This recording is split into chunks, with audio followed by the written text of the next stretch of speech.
জয় হিন্দ, জয় ভারত বন্ধুরা। দেখো, তোমরা সামনে যারা এসএসসি জিডি কনস্টেবলের পরীক্ষা দেবে, তোমরা যারা খুব চিন্তিত যে কিভাবে তোমরা স্কোরটা ভালোভাবে তৈরি করবে, অর্থাৎ কিভাবে একটা হাই স্কোর করবে। তোমরা হয়তো কন্টিনিউয়াসলি পড়ে যাচ্ছ, কিন্তু তোমাদের কিছু হয়তো মনে থাকছে না। তবে দেখো, পড়াতে না একটা স্ট্র্যাটেজি আছে, সেই স্ট্র্যাটেজিটা তোমরা যদি একটু ফলো করো তাহলে কিন্তু খুব সহজেই কিন্তু স্কোর করা যায়। তুমি যদি একবারে সম্পূর্ণ একবারে অনেক অনেক বেশি পড়ে ফেলো, তার জন্য কিন্তু একটা যে অ্যাকচুয়ালি যে প্রশ্নটা পরীক্ষা আসবে সেটা কিন্তু তুমি স্কিপ করে যাবে। অর্থাৎ যেই টপিক থেকে যেখান থেকে প্রশ্ন আসবে সেখান থেকেই তোমাকে পড়তে হবে।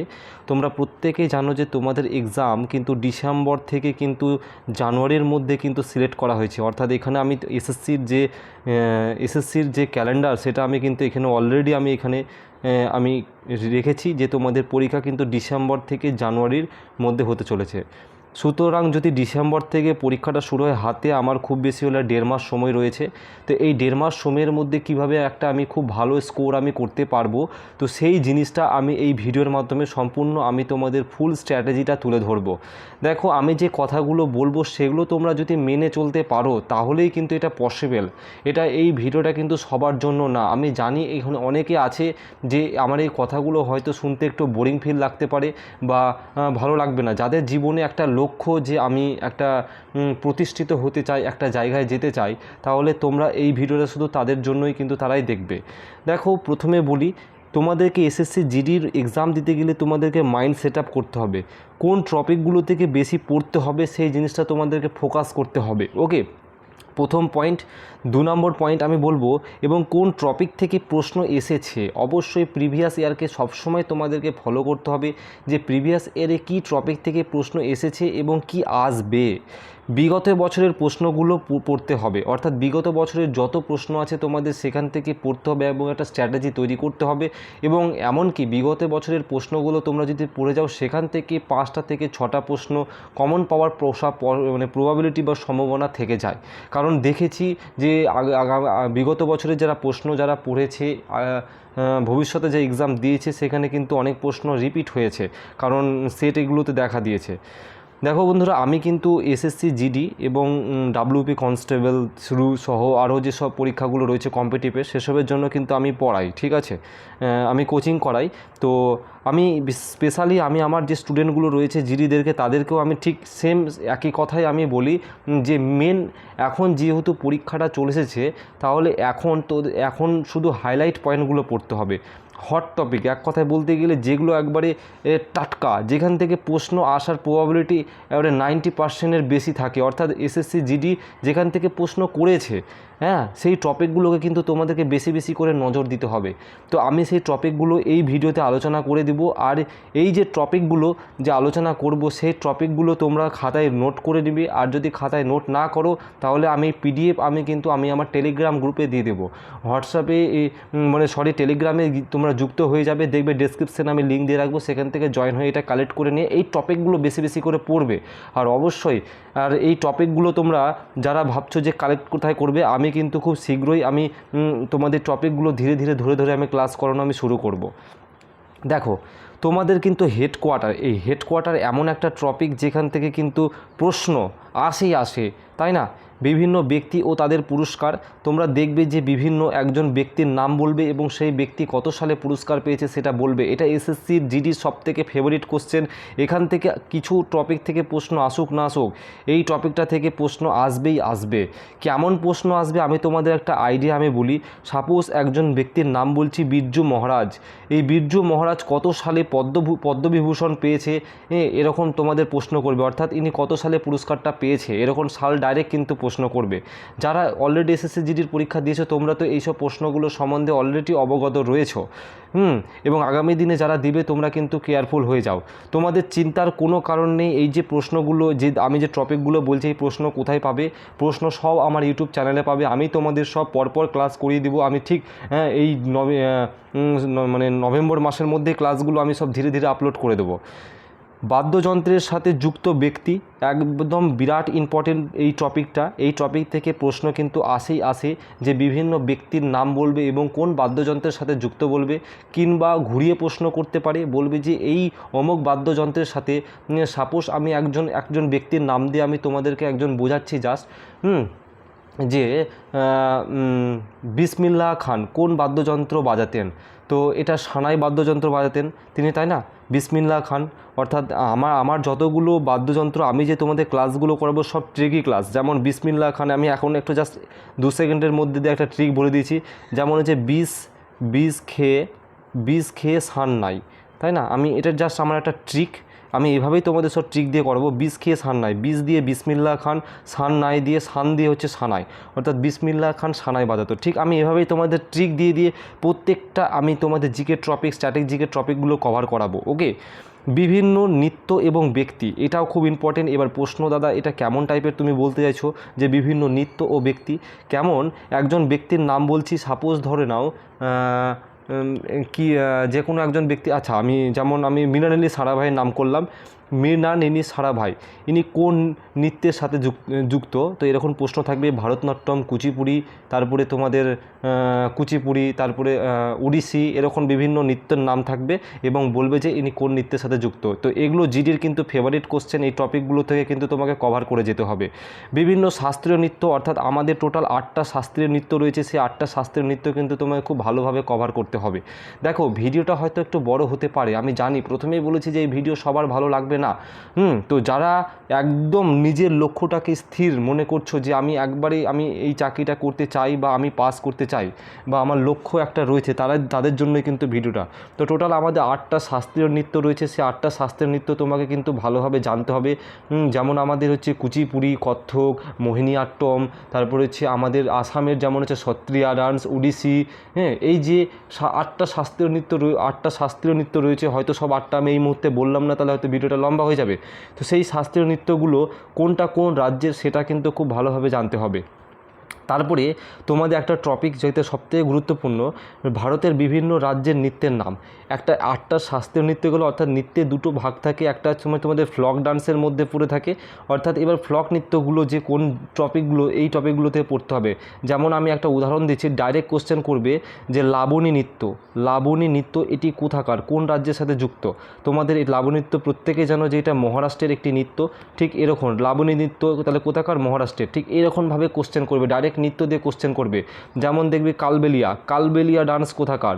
কালবেলিয়া ডান্স এটা হচ্ছে জম্মু কাশ্মীরের ডান্স। তো ডাইরেক্ট এরকম নৃত্য দিয়ে কোশ্চেন করবে, কিন্তু এই টপিকটা তোমাদের খুব ভালোভাবে কভার করতে হবে। তো বেস্ট আমি সবথেকে বেছে যেগুলো পরীক্ষায় বারবার রিপিট এসেছে সেটাই আমি কিন্তু তোমাদের করিয়ে দেবো। হ্যাঁ, তো তারপরে তোমাদের হচ্ছে নদী ও তার ওপর অবস্থিত শহর, সবথেকে ইম্পর্টেন্ট পয়েন্ট। যদি তোমাদের যে বিভিন্ন নদী পড়তে হবে, অর্থাৎ গঙ্গা, ব্রহ্মপুত্র, অর্থাৎ উত্তর থেকে দক্ষিণ থেকে সমস্ত নদীর তোমাদের কনসেপ্ট কিন্তু ভালোভাবে জানতে হবে, এবং তোমাদের সেই নদীর ওপর অবস্থিত শহরগুলো কিন্তু জানতে হবে, এবং কোন নদীর কী উপনদী, কোথা থেকে উৎপত্তি, কত কিলোমিটার, কটা রাজ্যের মধ্যে দিয়ে গেছে, এই টপিকগুলো কিন্তু ভালোভাবে পড়তে হবে, কারণ এগুলো থেকে জিডিতে এসেছে। ভারতের বিভিন্ন স্টেডিয়াম, অবশ্যই তোমরা প্রিভিয়াস ইয়ার খুললে তোমরা বুঝতে পেরে যাবে যে ভারতের স্টেডিয়াম থেকে কেমন প্রশ্ন এসেছে কি আসেনি। দেখো আমি আমার এক্সপিরিয়েন্স থেকে প্রায় 4 থেকে 5 বছরের এক্সপিরিয়েন্স বলতে পারো, আমার পড়ানো, কম্পিটিটিভ জগতে পড়ানো শুরু হয়েছে আমার। তো সেই এক্সপিরিয়েন্স থেকে আমি বলছি তোমাদেরকে যে তোমাদের যে টপিক, আমি পুরো প্রিভিয়াস ইয়ারকে অ্যানালাইসিস করার পরে এই টপিকগুলো এখানে আমার কিন্তু যুক্ত করা হয়েছে, যেই টপিকগুলো কিন্তু তোমাদের প্রশ্ন আসবে। সুতরাং তোমরা এই টপিকগুলোকে হালকায় নিবে না, দেখবে তোমাদের পরীক্ষা হলে এই সব টপিকগুলো থেকেই প্রশ্ন এসেছে বা আসবে। তোমরা এবার হচ্ছে 2011 সালে জনগণনা, সবথেকে ইম্পর্টেন্ট যে সেন্সাস, তোমাদেরকে সেন্সাস কিন্তু খুব ভালোভাবে পড়তে হবে। জনগণনা থেকে একটা প্রশ্ন কনফার্ম কোনো না কোনো থাকবেই, সে শিক্ষার হার থেকে বেশি থেকে শুরু হোক কিংবা কম হোক, কিংবা কেন্দ্রশাসিত অঞ্চল থেকে শুরু করে কোনো না কোনো প্রশ্ন কিন্তু একটা আসবেই। বিভিন্ন অভয়ারণ্য, ন্যাশনাল পার্ক থেকে কিন্তু প্রশ্ন আসার প্রবাবিলিটি থাকবে, আমি বলবোই না যেটা 100% থাকবে, এখানে কিন্তু 70 থেকে 80% প্রবাবিলিটি রয়েছে যে অভয়ারণ্য এবং ন্যাশনাল পার্ক থেকে কিন্তু তোমাদের প্রশ্ন থাকবে, অর্থাৎ বিভিন্ন ন্যাশনাল পার্ক তোমাদের কোশ্চেন করবে। ওকে, আচ্ছা, কোন খেলায় কতজন প্লেয়ার থাকে, সব থেকে ইম্পর্টেন্ট এই টপিক। তোমরা জানো যে জিডির ফেভারিট কোশ্চেন, যে একটা খেলার নাম বলবে এবং বলবে এখানে কতজন প্লেয়ার থাকে। বিভিন্ন খেলার মাঠের মাপ তোমরা জানো যে জিডির ফেভারিট কোশ্চেন, যে বিভিন্ন একটা খেলার যে মাঠ বলবে, যেমন বলবে ক্রিকেট খেলার যে পিচের লেন্থ এবং দৈর্ঘ্য এবং প্রস্থ কত, ডাইরেক্ট এরকম কোশ্চেন করবে। তারপর বলবে সুইমিং পুলের লেন্থ এবং দৈর্ঘ্য প্রস্থ কত। তো এগুলো হচ্ছে সব এসএসসির ফেভারিট কোশ্চেন। তো এই টপিকগুলো কিন্তু তোমাদের খুব ভালোভাবে কভার করতে হবে। সব পুরো টপিকটাই আমি আমার চ্যানেলে কিন্তু আমি ধীরে ধীরে আপলোড করব, তোমরা সাবস্ক্রাইব করে রাখো, ধীরে ধীরে ভিডিও পাবে। তারপরে হচ্ছে বিভিন্ন নোটের রং ও সাইজ। দেখো এই ক্লাসটা আমি করিয়ে দিয়েছি, দেখবে এক্সট্রিমলি সরি, আমি দুঃখিত একটু ডিস্ট্র্যাকশান তৈরি হওয়ার জন্য। তো আমি আবার পুনরায় ফিরে এসেছি। তো দেখো তারপর হচ্ছে তোমাদের বিভিন্ন নোটের রং ও সাইজ। এই যে টপিকটা দেখছো 13 নম্বর টপিক, এই টপিকের ক্লাস আমি কিন্তু করিয়ে দিয়েছি। জানি না কেন ক্লাসটা তোমরা করোনি কেন, কিন্তু এই টপিক থেকে কিন্তু বারংবার প্রশ্ন এসেছে এবং ভবিষ্যতেও আসবে। আমরা সচরাচর হাতে টাকা ইউজ করি, কিন্তু পরীক্ষার হলে যখন আমরা বসে যখন আমাদের কোশ্চেন করে দেয় তখন কিন্তু আমরা ভুল করে দিই। তখন একবার না হলে এই ক্লাসটা তোমরা গিয়ে চ্যানেলে দেখে নিবে। আর আমি এসএসসি জিডির একটা আলাদা প্লেলিস্ট অবশ্যই তৈরি করে দেবো। তোমাদের ইতিহাস থেকে সবথেকে গুরুত্বপূর্ণ, দেখবে পরীক্ষায় এসেছে আসে। তোমাদের জৈন ও বৌদ্ধ ধর্ম থেকে কিন্তু একটা প্রশ্ন কিন্তু বারংবার পরীক্ষায় করা হয়েছে, প্রত্যেক বছর কিন্তু এবারও কিন্তু করা হবে। বিভিন্ন একটা স্থান বলবে, একটা জায়গার নাম বলবে এবং এই জায়গাটা বা কোনো একটা ঘটনা ইনসিডেন্টকে বলবে এই সাপোজ আমি প্রথমে একটা জায়গার নাম দিয়ে বোঝাচ্ছি, একটা জায়গার নাম বলবে, দিয়ে বলবে এটা জৈন ধর্মের একটা স্থান না বৌদ্ধ ধর্মের একটা স্থানের সাথে যুক্ত।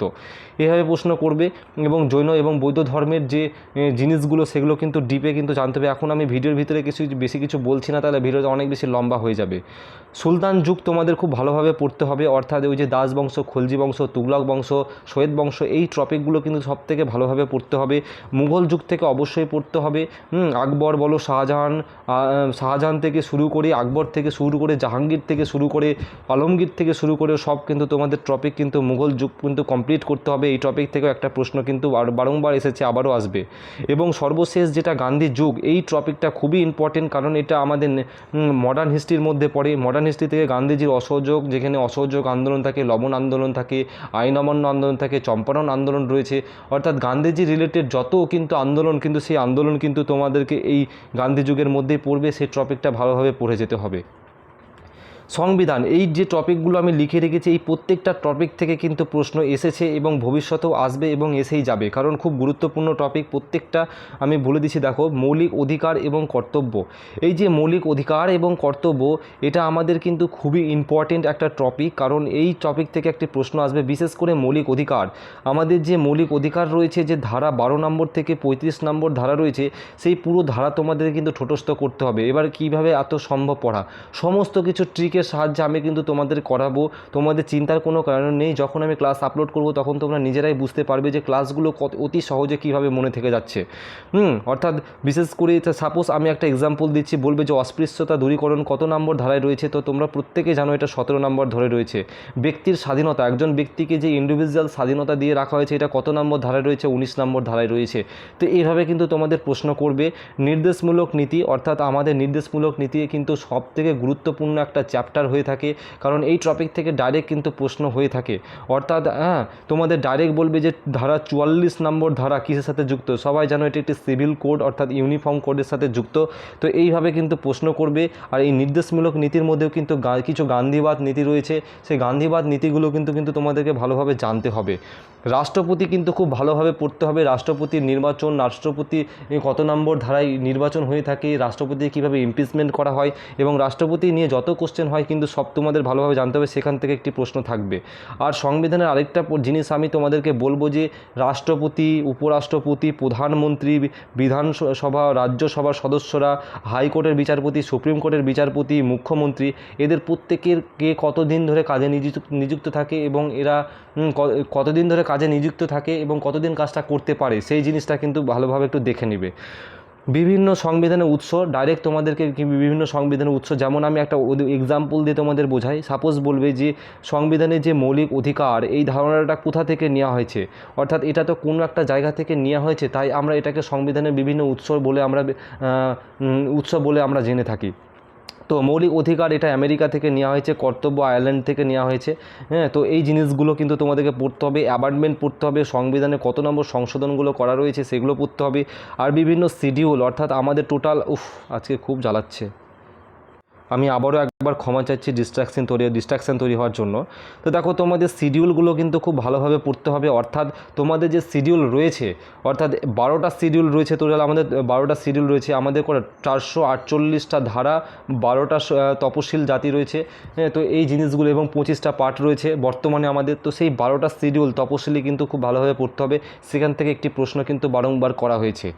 তোমাদের ভূগোল থেকে কিন্তু পাহাড় পর্বত জিনিসটা খুব ভালোভাবে ক্লিয়ার করতে হবে, এবং বিভিন্ন নদী ও তার উপর অবস্থিত শহর, এটা আমি কিন্তু পূর্বেই আলোচনা করে দিয়েছি টপিকটা। আচ্ছা, একটা জিনিস তোমাদেরকে এড়িয়ে গেছে, যেটা হচ্ছে সবথেকে গুরুত্বপূর্ণ। আরও দুটো টপিক এখানে আমি অ্যাড করে দিই, যেখান থেকে পরীক্ষায় প্রশ্ন আসবে। এক নম্বর হচ্ছে পঞ্চবার্ষিকী পরিকল্পনা। নোট করে নিবে, পঞ্চবার্ষিকী পরিকল্পনা এই টপিকটা কিন্তু বিরাট ইম্পর্টেন্ট, এখান থেকে একটি প্রশ্ন আসবে। এবং আরেকটা টপিক, যে বিভিন্ন খেলার ট্রফিগুলো বলবে, ডাইরেক্ট বলবে এই টপিকটা কোন খেলার সাথে যুক্ত, এই ট্রফি রিলেটেড একটি প্রশ্ন, এক্সট্রিমলি সরি। তো তোমাদের ট্রফি রিলেটেড থেকে কিন্তু একটি প্রশ্ন কিন্তু অবশ্যই করবে। সুতরাং তোমরা তোমাদের বেস্টটাই দিয়ে আসবে, আর আমি খুব তাড়াতাড়ি তোমাদের ক্লাস শুরু করব। তো এই পর্যন্তই। তো জয় হিন্দ, সবাই সুস্থ থেকো, ভালো থেকো। আর এই ক্লাসের PDF কিন্তু আমি আমার টেলিগ্রামে কিন্তু আপলোড করে দেবো।